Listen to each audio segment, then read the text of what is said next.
podcast de Colombia Risk Analysis. Es un espacio donde cada semana analizamos la noticia del momento. Únete a podcast y patrocina nuestros episodios. Juntos podemos unir las decisiones con el análisis. Escríbenos para tener más información.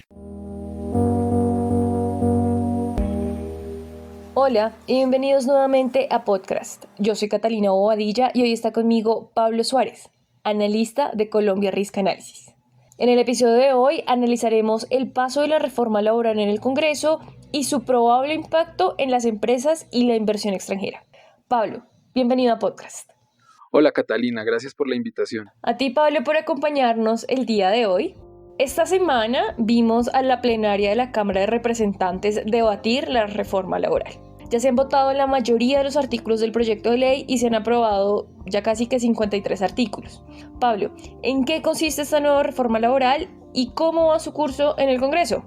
Bueno, Catalina, la reforma laboral es un pilar fundamental, como bien se sabe, de la agenda legislativa del gobierno Petro. Aunque se radicó en marzo del 2023, en ese primer debate, en la Comisión Séptima de la Cámara de Representantes no pasó. La versión que hoy se discute tiene como objeto asegurar la estabilidad laboral y los derechos laborales de los trabajadores, esto según la bancada del Pacto Histórico. Propone que se privilegien los contratos a término indefinido, pagos de horas extras, dominicales y festivos, al igual que reglamenta formas de contratación para el sector de plataformas digitales, es decir, para las personas que trabajan con plataformas como Uber y Rappi. Este lunes la plenaria de la Cámara de Representantes retomó el debate de la reforma. Si el proyecto supera esa discusión en Cámara, le faltarían 2 debates más en el Senado de la República, donde el panorama, Catalina, parece un poco más complicado. Es probable que a pesar de la oposición, la reforma pase sin muchos problemas a la Comisión Séptima del Senado. Ahí sí puede ser más difícil su trámite según lo que se conoce.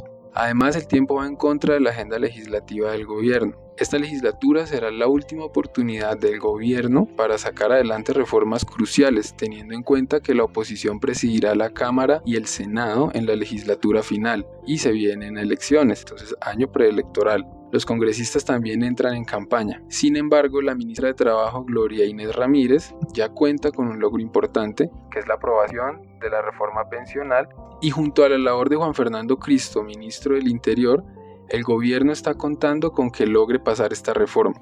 En el debate de esta reforma laboral hemos visto varias polémicas.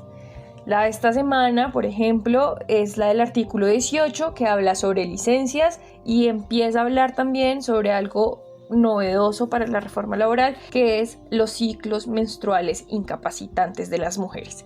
Si bien a este tema todavía le falta mucha tela por cortar, deja prever que esta reforma tiene grandes implicaciones para la relación entre el empleado y las empresas.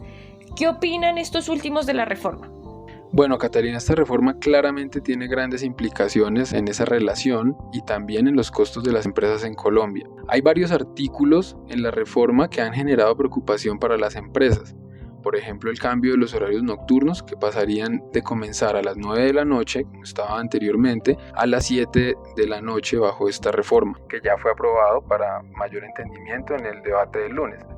El pago para trabajar en días de descanso obligatorio aumentaría del 75 al 100%, esto gradualmente. En un principio hasta el 80% en el 2025, 90% en el 2026 y 100% en el 2027, que es lo presupuestado.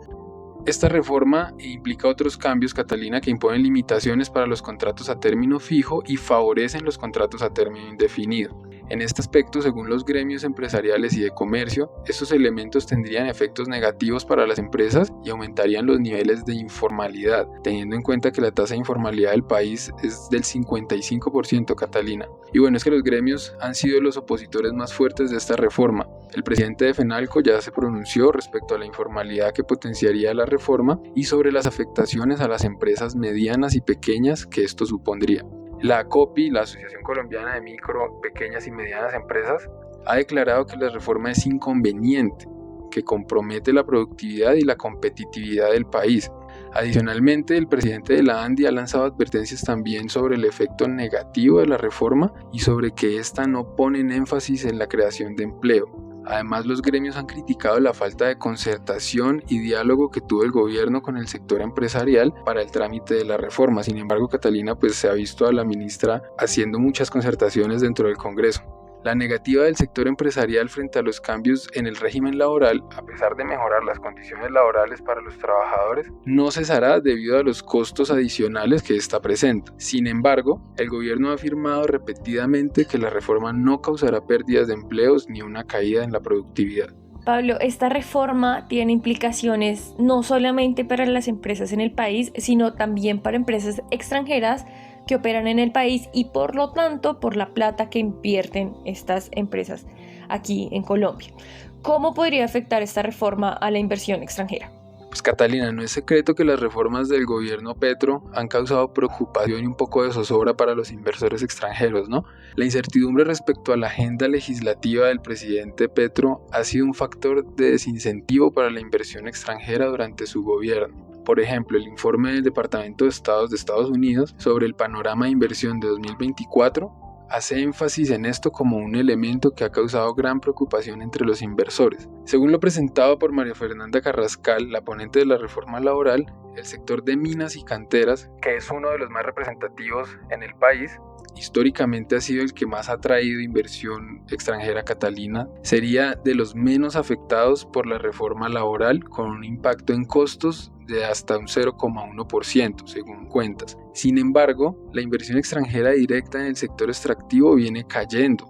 Eso también se ha escuchado desde las regiones desde hace meses y es probable que, a pesar de que no la afecte directamente, los cambios constantes en materia legislativa en el país no ayuden a la recuperación del sector. Por otro lado, Catalina, el gobierno ha priorizado ciertos sectores que han señalado como reemplazo para inversión en la industria petrolera y minera, como el turismo. Sin embargo, esta reforma laboral tiene el potencial de aumentar los costos laborales para estos sectores. Un ejemplo claro es el sector de alojamiento y servicios de comida, fundamental para los servicios turísticos, donde se experimentaría un aumento de estos costos de hasta un 0,9%. Otro ejemplo es el sector tecnológico, que ya fue nombrado como un elemento clave para la competitividad en el acuerdo nacional propuesto por el ministro del Interior y pues por el mismísimo presidente. También sufriría un aumento de costos bajo esta reforma, con un incremento del 0,9% en la industria de información y comunicaciones.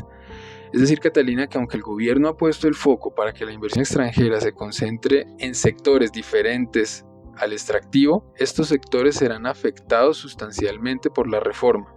También es probable que este aumento de costos laborales dificulte el crecimiento de estos sectores y por ende no sean exitosos en reemplazar la inversión extranjera del sector extractivo en el corto o mediano plazo.